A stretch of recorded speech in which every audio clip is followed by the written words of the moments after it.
پاکستانیوں مایوسی گناہ ہے، یہ ہم سب مسلمانوں کا عقیدہ ہے، لیکن پھر بھی آپ سب کو انتہائی افسوس کے ساتھ اطلاع دی جاتی ہے کہ پاکستان کی وحدت کو قائم رکھنے والے آئین کی ڈیتھ ہو چکی ہے۔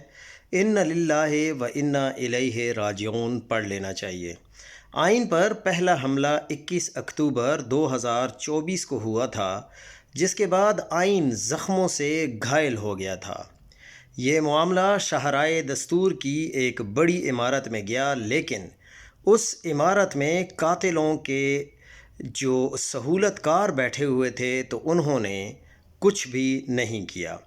آئین سے نفرت کرنے والوں قاتلوں انہوں نے آج ایک اور حملہ کر کے زخموں سے چور آئین کو موت کے گھاٹ اتار دیا۔ اللہ کریم پاکستان پر اپنا رحم کرے۔ قاتلوں کے ارادے ٹھیک نہیں لگ رہے۔ پاکستان سے محبت کرنے والا کوئی بھی شخص یہ کام ہرگز نہیں کر سکتا تھا۔